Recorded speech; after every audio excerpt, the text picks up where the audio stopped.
de hoje vamos falar sobre HPV, uma doença sexualmente transmissível que atinge grande parte da população mundial.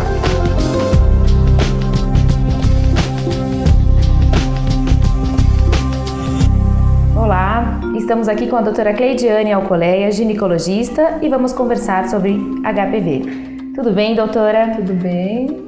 Obrigada pela oportunidade. Doutora, eu gostaria de saber, as pessoas também em casa gostariam de saber o que é o HPV. O HPV é uma sigla que a gente usa para nomear um vírus, que é o papiloma vírus humano.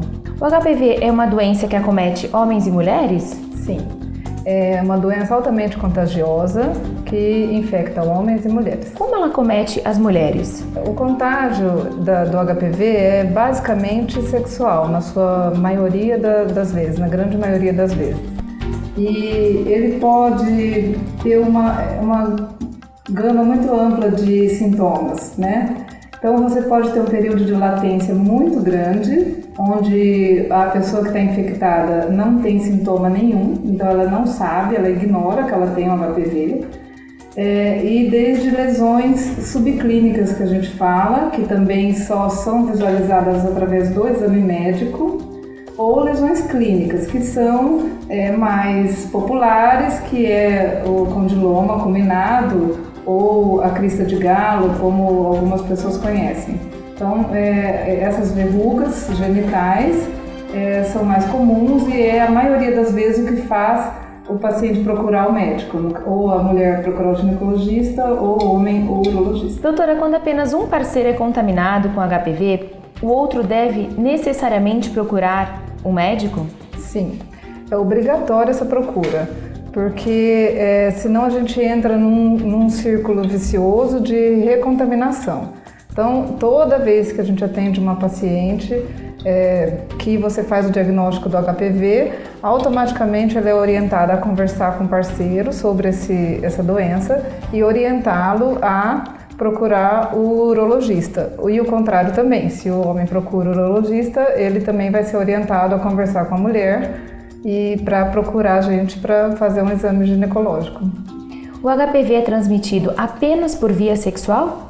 Não, ele pode ter outros tipos de contágio, mas é basicamente sexual. Então, sexo vaginal, sexo oral, sexo anal, então todos os tipos de contato sexual, e existe uma miscelânea, uma pequena porcentagem de contato através de uso de materiais contaminados, roupas contaminadas, uso de banheiro contaminado, mas isso são casos raros e que a gente realmente não tem uma importância estatística. É basicamente uma doença sexualmente transmissível. Existem vários tipos de HPV? Existem. O HPV ele foi diferenciado em alguns tipos, né? E eles foram numerados. Então tem os tipos e os subtipos, enfim, né? Ao todo a gente tem mais ou menos em torno de 200 subtipos de HPV. Quais os subtipos relacionados ao câncer de colo de útero? Certo. Como eles, nos estudos científicos, foi separado para tentar estudar melhor esse vírus, então a gente conseguiu identificar quais são os mais comuns quando a mulher tem o câncer do colo do útero, no caso, o número 16 e o 18. E a gente também conseguiu relacionar alguns outros subtipos que levam mais ao aparecimento das verrugas, né? Que no caso o 6 e o 11. Então isso facilitou muito para a gente buscar o desenvolvimento da vacina e em busca de outros tratamentos que continuam através desses estudos que tem. Já que a senhora tocou no assunto da vacina, é um assunto bastante recente agora na mídia. É verdade que a vacina entrou no calendário vacinal no Brasil? É verdade, a gente já tinha essa expectativa há um tempo, desde quando a vacina foi lançada. A gente tem dois tipos de vacina, e uma é quadrivalente, ela consegue atingir os 4 tipos do HPV que eu citei aqui, que são o 6, o 11, o 16 e o 18. E a bivalente, que é basicamente com uma visão mais oncogênica. Então ela é pro HPV 16 e 18 e ela tem uma reação cruzada também com outros subtipos. As vacinas são boas, as duas são boas. A que entrou no calendário público foi a quadrivalente, porque a gente tem que prevenir o câncer do colo do útero e as lesões verrucosas, que acometem bastante a população.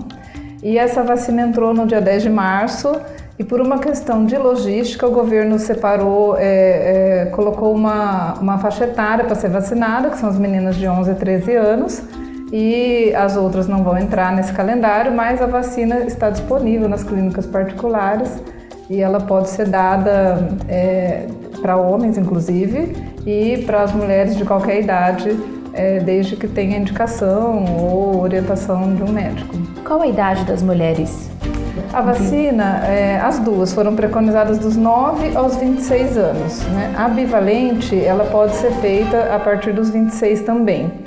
Essa idade não é um dado inútil, quer dizer, essa orientação acontece exatamente para você atingir o paciente numa fase onde o sistema imunológico está em formação. Então, quer dizer, você consegue uma resposta imunológica muito melhor, muito mais completa e também, de preferência, iniciar essa vacinação antes do início da atividade sexual. Então, isso seria um padrão ótimo, né? A gente conseguir uma vacinação num período onde o sistema imunológico ainda responde muito mais facilmente e antes de começar a vida sexual, quer dizer, que ela não vai estar contaminada com HPV. E os homens devem procurar as clínicas e procurar a vacina com qual idade? Então, a mesma coisa cabe aos homens, né? Mas no momento a vacina quadrivalente não está indicada em bula, né, para os homens. Isso pode acontecer em breve. E a vacina bivalente pode ser feita também para a classe masculina, mas só no sistema privado, né? No sistema público foi preconizado esse período de idade de 11 a 13 anos para as meninas. Para garantir maior eficácia na proteção, a Anvisa recomenda a vacinação para mulheres que ainda não iniciaram sua vida sexual. No entanto, a vacina não dispensa o uso de preservativos na relação. Quais os riscos de uma mulher com HPV, uma gestante com HPV? A gestante, ela geralmente já tem uma manifestação mais intensa do HPV, porque ela tem um sistema imunológico fragilizado. Então, toda doença clínica que é mais comum em outro organismo, na gestante, ela tem uma tendência de ter uma manifestação um pouco pior. Mas, no geral, esse vírus não traz grandes repercussões para o feto, né? A gente trata as lesões normalmente, como em outra mulher que não está gestante. E a gravidez, o pré-natal e o parto segue normalmente. A gente só muda algum tipo de conduta se essas lesões forem muito intensas ou prejudicarem de alguma forma o nascimento do bebê.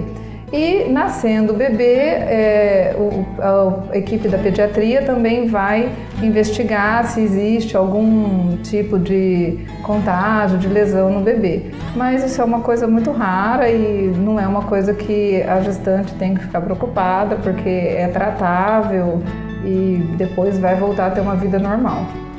Como é feito o tratamento do HPV? Então, o tratamento depende muito da manifestação clínica. Igual eu te falei, tem pessoas que são contaminantes, quer dizer, são portadoras do HPV, mas não tem manifestação clínica nenhuma. Como a gente não tem uma cura para esse vírus, né, a gente trata de acordo com o que ele te mostra. Então, tem algumas lesões em colo do útero, por exemplo, que não são visíveis a olho nu, e a gente faz através dos exames ginecológicos esse diagnóstico e trata de acordo com a gravidade daquela lesão ou não. Em casos de câncer do colo do útero, aí a gente já tem um tratamento específico para essa doença, seja através de cirurgia ou de radioterapia. E as verrugas, que são mais comuns, a gente faz algum tipo de cauterização, né? E tem alguns tipos, enfim, pode ser química, pode ser elétrica, pode ser laser, pode ser com criocautério também, que usa o gelo. Então, mas independente da técnica, você pode fazer, vai retirar essas lesões. Nos homens o tratamento também é esse? Nos homens também, ele procura o urologista que faz um exame, também faz uma avaliação completa para procurar lesões que não são visíveis ao olho nu e também na vigência dessas verrugas ou algum tipo de lesão vai fazer esse tratamento para tratar as lesões. Você passa a não ser mais contaminante e volta a ter uma vida normal. As lesões do HPV podem aparecer em outros lugares, não só nos genitais? Podem aparecer em região anal, perianal, pode aparecer em região oral e não é tão comum, né? Basicamente é mais genital, mas tem relato de caso em laringe, traqueia. Para encerrar, gostaria que a senhora deixasse aqui para o público como é feita a prevenção do HPV. A gente, quando fala numa doença sexualmente transmissível, a gente toca num assunto que ainda gera uma insegurança e existe um mito muito grande em relação a esse tipo de infecção. Basicamente, a gente orienta a paciente a procurar o médico sempre que ela tiver alguma dúvida e mesmo achando que está tudo bem, fazer o exame de prevenção anual, que é o Papa Nicolau, onde a gente faz o exame ginecológico completo e você vai ter certeza de que aquela paciente está saudável e pode ficar tranquila no intervalo de 1 ano, né, que é mais ou menos a orientação da maioria dos ginecologistas. Então, fazendo esse tipo de acompanhamento anual, a pessoa pode ficar tranquila que não vai ter nenhuma consequência ou uma sequela por nenhum tipo de infecção, inclusive do HPV. Doutora, aproveitando sobre a prevenção, com qual idade as mães devem levar as meninas ao consultório dos ginecologistas para fazer a prevenção? Olha, sobre o Papa Nicolau especificamente, que é um exame que a gente colhe do colo do útero, esse exame deve ser realizado em mulheres que têm vida sexual ativa, então é a partir do início da vida sexual, tá? Algum tempo depois desse início, 1 ano, 2 anos, tá? Mas se essa paciente apresentar algum problema, notar alguma lesão, algum problema antes disso, ela deve ir assim que ela achar necessário. Mas rotineiramente, sem sintoma nenhum, depois que começa a vida sexual. Gostaria de agradecer a doutora Cleidiane, muito obrigada, espero que vocês tenham aproveitado todas as informações sobre o HPV. Muito obrigada, doutora. Eu que agradeço a oportunidade, obrigada.